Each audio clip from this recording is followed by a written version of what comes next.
Welcome to the Mindfulness Meditation Podcast. I'm your host, Dawn Eshelman. Every Wednesday at the Rubin Museum of Art in Chelsea, we present a meditation session led by a prominent meditation teacher from the New York area. This podcast is a recording of our weekly practice. If you would like to join us in person, please visit our website at rubinmuseum.org/meditation. We are proud to be partnering with Sharon Salzberg and teachers from the New York Insight Meditation Center. The series is supported in part by the Hemera Foundation.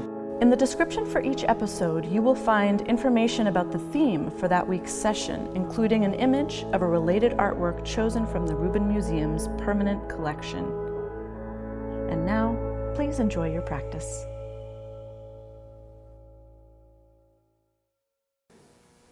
Good afternoon, everyone. How are you doing? It's not that bad outside, right? And what better place to be? Welcome to our weekly mindfulness meditation here at the Rubin Museum in partnership with Hemera Foundation, presenting partners Sharon Salzberg, the Interdependence Project, and Parabola Magazine. My name is Tashi Chodron. I think I've said it so many times. I host a monthly program called Himalayan Heritage. It's first Wednesday of each month, and guess what? Today is the first Wednesday. So this evening, we'll be celebrating Lord Ganesha's birthday, partnering with India Home. So the ritual is this month's theme, and the art connection we have. So this image that you see here, it used to be on the second floor, but due to a recent rotation, the prayer wheel is not on the second floor, although Jeremy will take you to a surprise destination. So this is a prayer wheel. It's filled with prayers, and it's practiced in the Tibetan Buddhism by all schools. There's the Nyingma, which came to Tibet in the 8th century. Then there's Sakya, Kagyu, Gelug, all the four schools, and Bön, which is the pre-Buddhist. All school of Tibetan Buddhism, they use the prayer wheel. The idea behind this wheel is that, the mantras in different deities, whether it's the Tara, which is the 10-syllable mantra, or the 5-6 pages of prayer that is condensed down, or the Avalokiteshvara, the Buddha of compassion, the mantra will be the 6-syllable, Om Mani Padme Hum. So the prayers will be printed on the papers, and it'll be rolled, and it'll be inside the prayer wheel. And the idea behind this is that when you spin the wheel, the prayer is read that many times. So that much more blessing or the merit or the prayer is recited. That's the idea. So can you imagine how many prayers will fit in these prayer wheels? So there are different sizes. I brought you one sample. These are called handheld prayer wheels. And then there are a giant one where maybe about 8 to 10 people can circle one big giant wheel. And inside this, there is prayers, and you spin it clockwise. Like that, right? So the refugee camp that I was born and raised in India, I've seen our elders, in one hand they have the prayer wheel. In the other hand, guess what they have? The beads, the mala, right? And guess what they're doing with their mouth? Praying. Great. And guess what they're doing with their feet, with their legs? Perhaps breakdancing? Circumambulating. Can you imagine multitasking and so much good merit? In one hand, spinning prayer wheel, the other hand, the beads, and with their mouth, they're reciting mantras, and with their legs, feet, they're walking around the temple. But what I've learned from the elders is that all this good merit, it's not about me, myself, or I, me, and myself. It's very important to dedicate for the benefit of all sentient beings, regardless of whether you pray for 3 minutes or 3 hours. Very, very important to dedicate.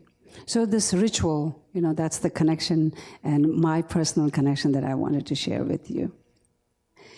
And for today, we are very, very fortunate to have Sharon again. Thank you. And Sharon is the co-founder of Insight Meditation Society, Barre, Massachusetts, studying and teaching for 45 years. Sharon's book, Real Love, is, you can find it up in our gift shop. It's one of the bestsellers. And Sharon needs no introduction. Please help me in welcoming Sharon. Thank you.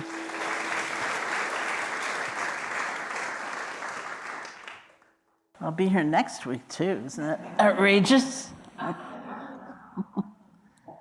How are you all? It's nice and cool in here. So it was very funny having what'll turn out to be two talks on the same topic. And I was thinking in writing, like when you're writing a book or something like that, or you're giving a series of talks, it's always tempting to withhold something. Like, I don't want to use all the good material right away because then I have nothing. And so one of the sort of things I've learned was like, give it all up, something else will happen. Whereas if you start to parse it out and think, well, once I was here 3 times in 1 month, and that was like 3 talks on one topic. And I thought, well, I better save something for, so we'll see. Because somewhere, either today or tomorrow, I want to talk about sharing merit as a very beautiful ritual. Maybe next week, we'll see. Next week, not tomorrow. But it was interesting having this topic. It's another interesting thing is that the museum itself decides on the topics and then gives the speaker a sample of different art pieces so that you can choose amongst them. So ritual was such an interesting topic. In every school of Buddhism, there is ritual. In the Theravada school, the Buddhism of Southeast Asia, the earlier teachings, we would say, there are also some kind of snarky comments about rites and rituals. When you get to a certain attainment of realization, you will see through rites and rituals, things like that. And yet, what does that mean? I think it takes a very careful examination. So upon pondering it, I thought that there were a couple of different things involved in that encouragement to see through. It's really seeing through empty rites and rituals is what it comes down to. So I do think there are 2 things. One is just presence. It's one thing if you are turning the prayer wheel and thinking about, that was a beautiful shawl I saw the other day online. Maybe I should go back. I wonder if I could find that site again. Maybe there's even a sale, or I wonder if I missed the Labor Day sale the whole time. You're spinning the prayer wheel or doing your beads, you're just absent, And so in some ways, the kind of tokenism of the activity has taken over. And instead of feeling it's oneself and the cultivation of our minds and our hearts and our being and being present and offering. Like, I love prayer wheels, which is why I chose this depiction, because the idea is that it's like in Asia, like the movement is sending those prayers out. It's like boundless. The prayer we offer is generative. It's really moving throughout because of, if it's, a prayer flag, then it's because of the wind. If it's the actual canister, then it's because of that movement. And it's so beautiful if we're present, if we're aware of what is happening. And that speaks to, I think, the second principle that is important to look at, which is that in the growth of like a state religion, what happens often is that it becomes someone else's job to purify, to connect to the divine, however it's phrased, to understand the truth of things. And so we kind of pay them to do a ritual, and it's up to them. And we're very happy because it's someone else's job. It's a lot of work to really work with your own mind and mind states and circumstance and things that happen. And so there is this sense of like deferring. And yet, is that true? You know, like, can we really palm it off? It's like a conscript of the Civil War or something like that, like you do it. Can it possibly be transformative for us to just have someone else do it? I mean, if you ask someone to pray for you, which many people do, I think something else happens when you think about it and you let it in and you honor their practice and you consider how many years have they devoted to the purification of their minds and how beautiful to be able to receive and things like that. That's very different than just writing a check or doing something like that. So I think rituals are beautiful and they're very powerful because they're about connection. It's like a doorway that amplifies our experience. We connect to ancestry, we connect to timelessness, we connect to the sense of boundlessness, not just what's happening in the room, but our prayers are going out. We connect to giving and receiving as we offer and also as we receive, if we're paying attention. And so just as I thought there were two issues, I think there are two real considerations. One is, of course, attention. Are we paying attention? And as our attention wanders, as it inevitably does, can we come back and realize, oh, that's the potency, that's the magic of the moment is in being there. And the other thing has to do with intention, which is really the beginning. Like, what's motivating us? What's the spark? What's having us doing this, whatever it may be, like performing this ritual or asking for this ritual to be done in some way? What's really going on? Like, what's the tone of what we're wanting? And that's something very important to pay attention to as well, because there's a lot of power in that. And that, will bring us to the idea of sharing merit. If the ritual has potency, then is it really just so that we can have a good time tonight, or get a bigger apartment, or whatever we think the accumulation of merit will do for us? Or is it a kind of resource that is about also connection and offering and this kind of cyclical process of we're generating energy, we're generating this positive energy, and then giving it away, which ironically produces more of it. And so it's this continual replenishment as we do it. So maybe I will save some of that for next week. Okay, let's sit together and cultivate some attention. So as you know, I'm sure I really do consider the critical moment. If you're sitting, say, and trying to establish awareness on something like the feeling of the breath, the critical moment really does happen after the mind has wandered. That's where our intention also comes into play. It's very easy to think, it's such a short sitting, I might as well figure out what I'm going to have for lunch, or to freak out. I can't believe my mind wandered again. I'm just like the worst meditator in the room. I can't believe it just all that happens. I'm just like, they're not thinking, they're perfect.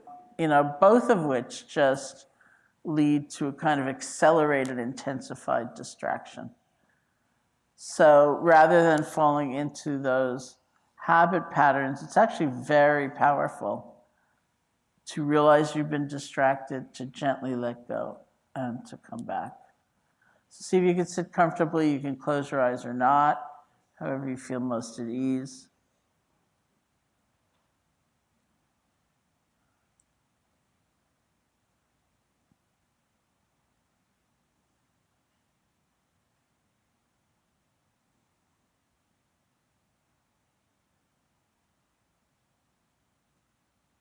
can settle your attention on the feeling of the breath, wherever you feel it most distinctly.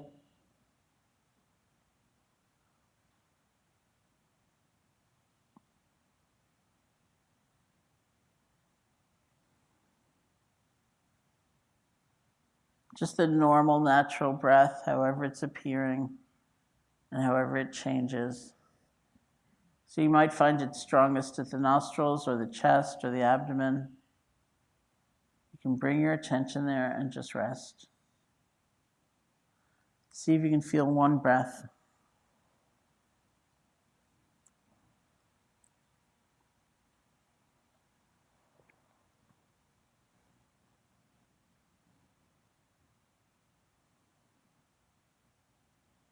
You don't have to get ahead of the breath to feel the next one. Just this one.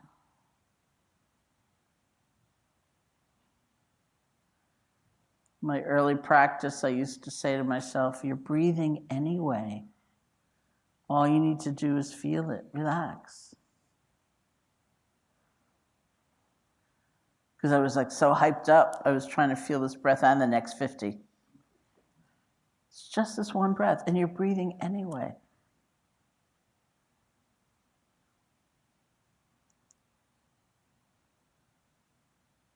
These images or sounds or emotions, fantasies may come up and pull you away and spin you around for a while. That's okay. Or you may fall asleep. You realize that. See if you can let go gently. And then bring your attention back to the feeling of the breath. Doesn't mean you failed, doesn't mean you blew it in some way. It's fine.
Thank you.